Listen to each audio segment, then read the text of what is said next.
Alright, hello everyone and welcome back. It's been a few days, been kind of busy lately. I'm probably going to be busy in the future again. And so I haven't really got as much done as I wanted to. The last episode I put out was kind of just a kind of glom of footage I put together of us upgrading the altar from our tier 3 to tier 4. So it was kind of playing around with Newt so we could see what we could get done there. And right now I'm actually standing on top of something I've been kind of working on. Kind of a focal point tower on the highest point here in town. It's not quite coming out the way I want it to be yet, so it's going to take a little bit more work. And as you can see, I've got an air sigil right now. And then let's just do this here real quick in case anyone's curious how it's made. The air sigils are fairly simple as long as you've got a gas tier and some feathers. And then what wasn't in that last video was the fact that I killed probably 9.5 stacks of pork worth of pigs, and I think a stack and a half of feathers worth of chickens, trying to get that thing set up properly. I kept accidentally killing our sacrificial pool of animals, trying to get them moved around, so it didn't work out that well. As you can see, I kind of got the base of the tower in place. It just kind of stops, so I'm not really sure I like the way it is. I need to find something to put on top to make it look like it doesn't just kind of stop. So I'm not really sure what I want to do with that. So there's our ritual we use for our bound blade. Let's kind of go through the things that I've done, because I have played a little bit over the weekend, the last few days, trying to get things, just spending some time kind of relaxing, I guess. One of the things we did was we created a potato farm. This is running, I want to say, the ritual of the Green Grove, I believe it is. Newt set this one up and ran it. What it does is it will harvest any plants that are within its radius. I believe it'll do actually out to the line where the Dayblooms are, and then within 4 blocks of the stone on all the sides. So we've got three I think, layers of potatoes, maybe 4. And you can kind of see right here I've got a transfer node. All I did was I put a couple world interaction upgrades in it, so you can see it grabbed a potato there. Some speed upgrades so it does it quickly, and then all it's set to pick up right now are the potatoes and poisonous potatoes, because otherwise this thing gets a little greedy and it just starts snatching everything from around it, and it'll kind of drive you nuts. But I left this little piece of andesite here so I remember where that's at. Those are all being fed in here. They come into this chest right here, which is kind of the buffer fill area. So if for some reason anything other than a potato comes through, this is where it will end up. It will end up just sitting in here. This transfer node pulls out potatoes and poisonous potatoes. You saw one fly by there. The poisonous ones I'm stacking up for when we get to Thalmcraft, because they contain the poisonous aspect, so occasionally that's useful, so I might as well just stack them up since we got them.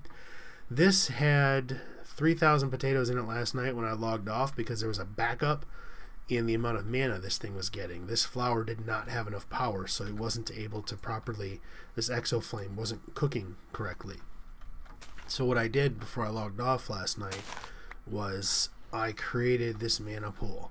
So what we've got in here are 9 of the hydrangeas, and they're sitting within a pool. You can see it's a, what is it, 7x7 I think is what this is. And it's 2 layers of water. They're all on the bottom layer, and then there's one more layer above them.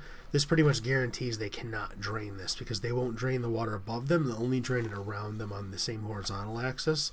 So we don't have to worry about them sucking up the water and destroying the infinite source. And they feed into this, but you can see they produce power at a fairly decent clip. I've got a mana pool in here, so in theory, as that one eventually will back up, for some reason we run out of potatoes for a while, this pool will start storing. So what it should mean is I never run into an issue where this stops because of a complete lack of power. So you can see that's not quite full yet. So once this fills up, any overflow will back up down there until that fills up, then the flowers will stop working. That should give us a decent amount of power backed up so we don't have to worry about the potatoes having issues. What I did set up on here, this is actually a diamond upgrade. It goes all the way through, I think, the 4th tier upgrade in the Jabba barrels. That way it can hold a significant amount.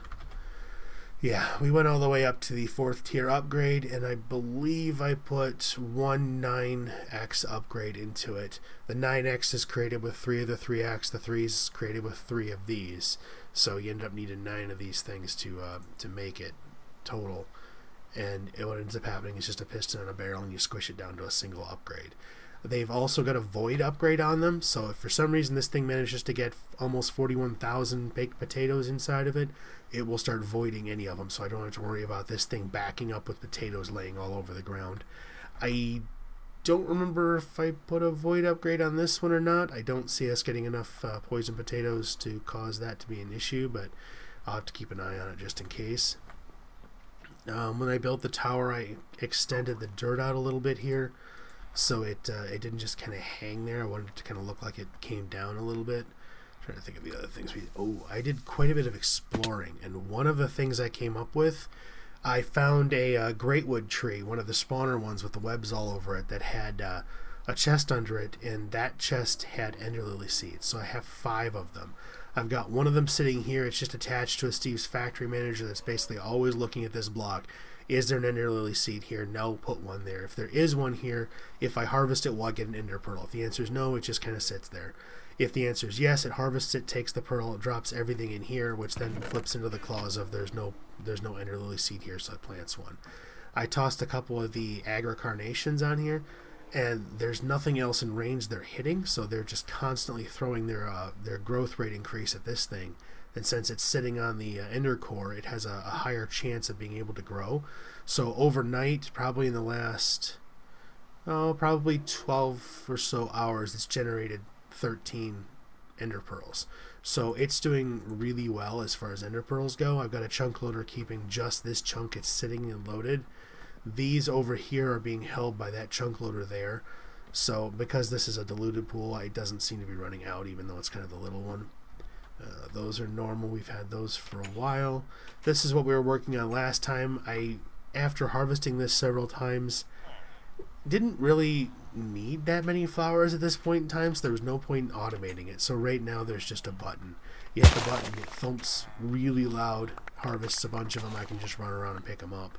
And now I've got a bunch of flowers, and I just come down here and just toss them in. As you can see, I've been doing that on and off to make sure I have a decent store. I've thought about setting up some barrels and just crafting a couple barrels full of each of the petals and just holding on to those, since right now I need the petals more than I need the flowers. Here are the other 4 of the ender lilies. They're on dirt, so they take forever to grow. Made an imperfect ritual stone. That one is fairly simple to make. It's actually really easy. It's just a blood orb with some obsidian and some stone. There's only a few rituals that this thing can work. Like a water source will make it rain if it's above it. Lapis will turn it to night, so if I click this, it'll take 5,000 life essence from my pool, and it will turn it to night. So I've been using that occasionally. Like right now, I think it's daytime right now. If I use this, flip it to night, then I can sleep and clear the rain. But other than that, haven't really been working on all that much. What I want to do for a goal, I'm not sure how far we'll get into it today, because we do need more mana gen. Which is kind of the point of this tower. This tower has been designed to hold a 5x5 column. The idea being that there will be a 3x3 column of water that will go from wherever the bottom is up to the top, or however high I want to do it. And the idea is to basically recreate this. So you've got your 5x5 here with your 3x3 of water in there. Mana spreaders would be going up probably 2 of the sides, and then either more than likely launching back down, because we need a lot of mana power, because I want to get an elf portal online, because the elf portal will let me get to the like the lunum and other things that were moved out of the standard lexica into the elf knowledge, because there are several flowers here, several machines and gadgets and stuff like that missing that are only available once you throw this through the Elfine portal. So we need to get that done, which means we're going to need some Terra Steel, we're going to need the portal frame, we're going to need to get into Sparks. There's a whole bunch of stuff we're going to have to get moving through, and that's going to involve a little bit of a redesign here, because this area wasn't really designed for that. So I kind of need to take a look at how it's set up if I want to extend it over there. I do also want to get into Thaumcraft, which is another reason for this tower, is this is going to be one of the entry points into the underground portion of this base. We're probably going to have another one. There's a cave over here. Let's see if we can get to it real quick. Where'd it go? Right here. So what we're probably going to do with this is going to be left natural up until probably right around here or so. Give it kind of like an underground crypt entrance and then a staircase that goes down. That'll kind of be the fancy entrance to the base. At least that's the plan for now. The idea being here is to get underground because the Thaumcraft Infusion Altar requires a very controlled environment. I want to say it's 12 blocks around it is where the instability can come from in all directions. On the last server, we had it basically built on a floor to itself, where we controlled everything above and below it, around it. That guaranteed us that anything less than a severely unstable infusion caused very little issue. I think it wasn't until we got to the high end of like the Aquarium infusions from I can't remember which mod that one's from, that started causing us some instability. So that's kind of what we're going for, is a full control of the environment. In order to do that, we need underground area. And in that vein, I've been using the mining turtle to start digging out some of the areas for both resources and to make construction a little easier. So we've got several chunks here that are cleared out. I've lit up a few of the caves, not much. You can see there's still quite a few of them around there. So the idea is eventually to get that area opened up. So that was kind of what I was going for the mana regen or mana generation, is I may sink that underground, leave this as kind of the open, maybe pretty this up a little bit, cover it in Dayblooms, it looks nice, and altar the Petal Apothecary in the middle, that type of stuff. And then sink the full generation and like Elf Portal and stuff like that underground under this area or somewhere around here, so we can kind of control that a little more. Part of the exploration, I did find several spawners, so you can see I just stuck them up there, that way they were out of range. Right now I believe there's 2 witches and a zombie, and I've got cave spider. These came under the trees that I found. Another witch. So I found 2 witch rings and I pillaged those. I did have an extra cave spider spawner, but at the time I dropped it for a witch spawner. So, but basically right now what we're going to be doing today is we're going to be trying to get, now that we've talked for a while, trying to get this area prettied up a little bit, find a spot for the pure daisies, maybe take a factory manager and slap it on there and get some automation going for that. Don't really have an easy way of creating smooth stones, so that'll be a little less pretty, I guess. Get rid of that or get it somewhere else. Get this whole area, if I can, coated in Dayblooms. Kind of pretty this area up in preparation for moving to an area that can handle the elf portal and the mana necessary to at least get that portal open. The portal requires a decent amount of power to open, and it requires a maintenance cost to keep it running. So unless we can keep that upkeep cost necessary to keep that thing flowing, I'll more than likely open it up, throw a whole bunch of materials through to get what we need, or at least get started, and then let it shut down. So that's kind of what we're going to do, is get started on this. I'm going to start with the prettying up, see if I can decide how I want to slide things around, where I want to move things to, and get started on that. And once I get a little bit of progress done, I will be back and we will see what's going on. Alright, and we're back. So what I've been doing is I've spent quite a bit of time crafting up some Dayblooms. I think we've got in the neighborhood of 53 or so, 53, 60, something like that of them right here. Actually, no, wait. 80, in the range of 85. So there's quite a bit of time that's been invested in upping all these things. I pulled the apothecary out of here. I changed this all to trodden dirt, which is coarse dirt. So 3 coarse dirt and a piece of sand gives you 4. It's a neat little effect. It kind of gives it that well-worn look to it. What I want to do right now is because there's all these Dayblooms here, and they're definitely producing some power, as you can see right there, since they're only aimed at that pool.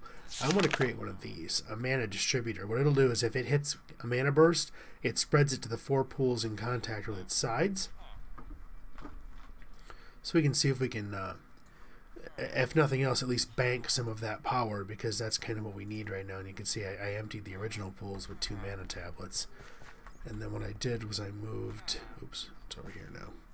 So what we can do is we can put that right there. Then we can take this thing, which is in bind mode, and point it down. So now what it'll do is it will start distributing the power from all the flowers within its range, which you can see isn't all of them. It's got about a 5-block radius. And it's not like a 5-block square, because you can kind of look at it. We'll get up a little higher and take a look at it. You can see that the corners right here, like that one's not, but these right here are sparkling still, so they still have power in them. So if we come down and look at them, these are still all loaded. That one's not, and that one is. So this one is able to reach the spreader. That one's not. So you can see it's, if you can kind of look at the top, you can see it's not linked, but that one is. So what I'll probably do is put some mana spreaders around the edges and just point them in here too.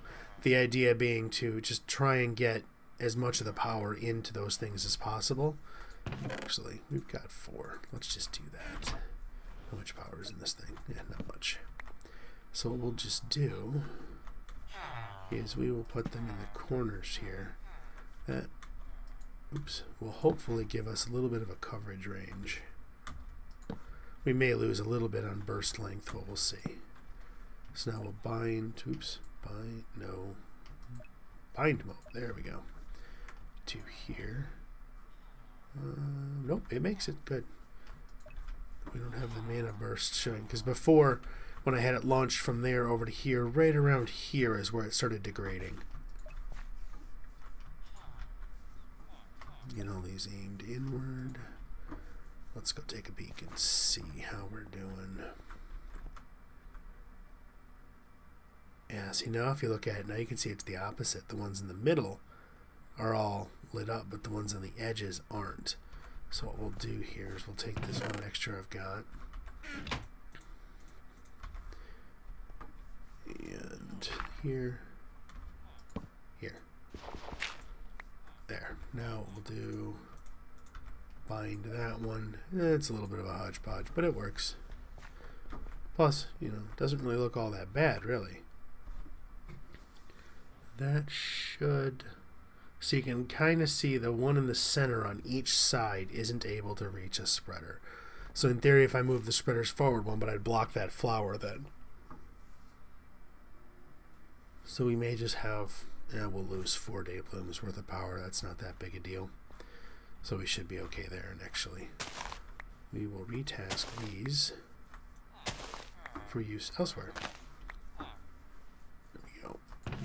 Add them to the pile of what was left over. So now what it'll do is it'll store up all that power there. Now what I could do is take another spreader off of that and fire it back over here. But I think what I may do instead, because it really doesn't need all that much power to keep that thing running, is we'll just take a look and see where our lines are. So we can't put it there because it's the sky is obstructed. But we can do this. And there. Now if we put a mana spreader right there, and a burst will pass through flowers with no issues.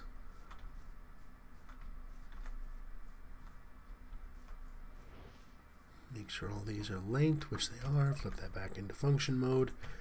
And there. So now this is being powered, this setup here is being powered off those 7 Dayblooms, which will hopefully be enough to at least keep it running. We'll see after a day or so whether or not this pool drains or if it stays full. My guess is it's going to stay fairly topped off, because as you can see it's full right now and this is slowly filling up. Whereas these down here each have a very small sliver in them. So we'll leave those there, they'll start to build up. What you can see sometimes is people will cascade these.